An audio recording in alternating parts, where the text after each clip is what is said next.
about and about the roads, please be careful. But I have a very special.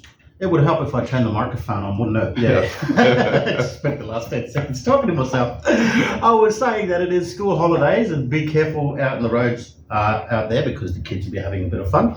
But I have a very special guest in the studio with me, and we were talking about the joys of parenthood. I have superstar audiologist, Mr. Salimon Joseph, who has joined me in the studio. For our regular segment, we haven't caught up for a couple of weeks, so it's good to see you, mate, and know that everything's been okay. But I thought we'd kind of get back to basics and start off with what is audiology and how important is it to get our hearing checked? Thank you very much, Brendon. As you correctly pointed out, audiology is very, very important, and not only for children and for elderly people and working class people, because out of 5 sense organs, some say 6 senses, the audio hearing is so important for our children to learn language and to learn their subjects at school and to get a qualification from university or TAFE and to interact with their colleagues, friends, and for the older people. It's very important to interact with loved ones, family members, and everyone. You know, hearing is so important, vital, because for children, language development is very important, and for older people, it's interacting with the nature and the loved ones, and for the professionals, they need to hear to do something at their work. Yeah, because you need your hearing checked, especially when you need to hear the kids. No, but especially loved ones. But as you said, you know, nature, the sound of the birds in the morning, you know, the sound of a good song, the sound of a good laughter and a good joke. And it is very important because we've kind of talked about how language and hearing kind of go together, because if you can't hear, you can't understand, and therefore you can't learn. But we've also talked about the different parts of the ear, because we've discussed the inner part, the middle part, and the outer part, and the difference being between your physical ear, meaning your earlobes, and then the sensory part of your hearing, which is the audiology part. Yeah, absolutely. And as you know, it's a very interesting organ where the sound passes through the sound waves, basically, and sound waves passes through the air to the pinna. It touches the pinna, and through the pinna it amplifies the sound. Okay, it funnels the sound to the ear canal, and through that funneling we get 3 dB, 3 decibel, that is doubling the intensity of the sound. So we get 3 increment, and then when it passes through the ear canal, and then it hits on the tympanic membrane. It's like a very thin membrane, and the different layers are there, 3 layers basically, and depending upon what you hear, it vibrates, and this vibration passes through the 3 bones in the middle part of the ear. Is called the malleus, incus, and stapes. They 3 of them are connected together, so it will like a chain. It vibrates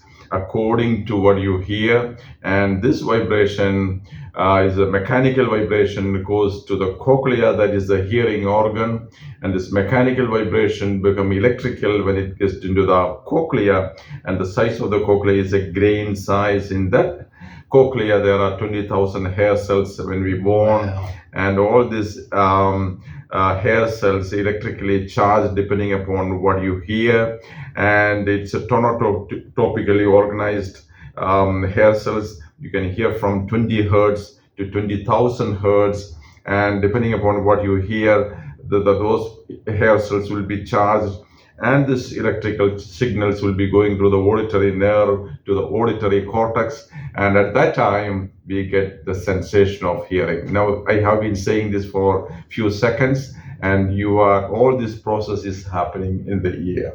Yes, exactly. Now, when it comes to the cochlea and the hairs inside that, a very small part of our body, which I find amazing. So, would I be correct in saying if the hairs are through maybe a perforation or a sudden burst of energy, I guess you could say, to the ears? Now, if the hairs in the cochlea, if they go down, Die. if they die, so that means that depending on the severity, it could be partial hearing loss or even permanent hearing loss. In the cochlea, generally the hearing loss is permanent. Right. Okay. Yeah. Permanent. Okay. If you go for a shooting in a shooting range without any proper hearing protection, gone. Yes. The hearing is gone for permanently. Yeah. There is only one condition that is called sudden sensory neural hearing loss. It can happen to anyone. Tomorrow morning I can wake up with no hearing in one ear or both ears, and that is viral attack to the inner ear system. And in that particular case only, there is a possibility of getting the hearing back with very strong steroid within 1 week of time. So there is a possibility in that particular case only. Otherwise, due to noise exposure, if it is due to aging, that hearing loss will be permanent, irrecoverable. There is no change, and only rehabilitation is the only solution.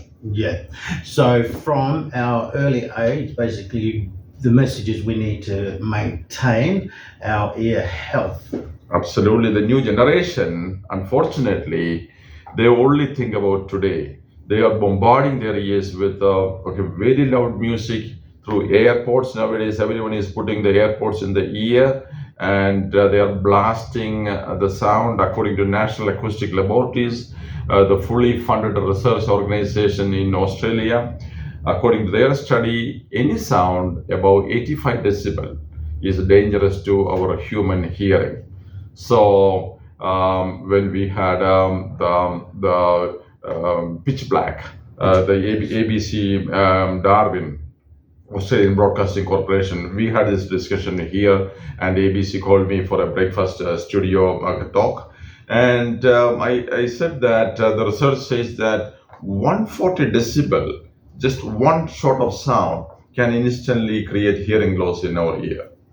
Yeah. 140 decibel. A jet engine at about 50 meters away from the jet engine, that will create 125 decibel sound. Yeah. So every 3 dB is doubling the intensity of the sound. And when you look at how sound can travel, because you're looking at these jets, whether they're taking off or whether they're things, the sound wave still travels, and it still can actually damage the hearing. So absolutely, that is why we talked about the importance of Territorians during this pitch black, the 3 weeks time.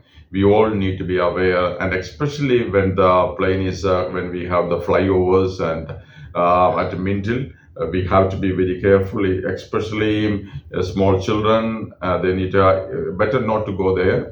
If you are taking your children, they need to have proper ear muff and ear plug and ear muff, okay, both. Yeah. And pregnant women, please avoid going there, because this baby in utero can also be affected with a very loud fighter jet sound.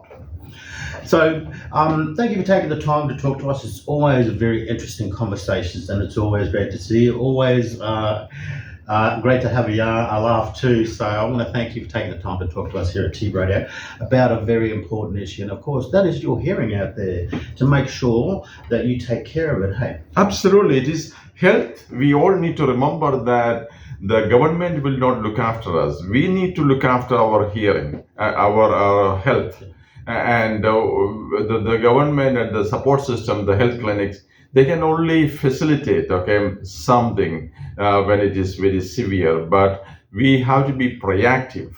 The proactive action, those who succeed in life did a lot of homework. They were proactive, so a lot of sacrifices to become a good broadcaster, to become a good audiologist. Success will not come naturally. There is a sacrifice behind that. Thank you very much, Brendon. It was a wonderful talking to you, always. And just remember, you only have one life, and you only have one. Well, you got two sets of ears, but one set of hearing. Absolutely. Thank you. Always a pleasure, mate. Thank you. Thank you. All right, you're on Teabba Radio. Happy Monday, everyone. Coming up next, we got the Bangles.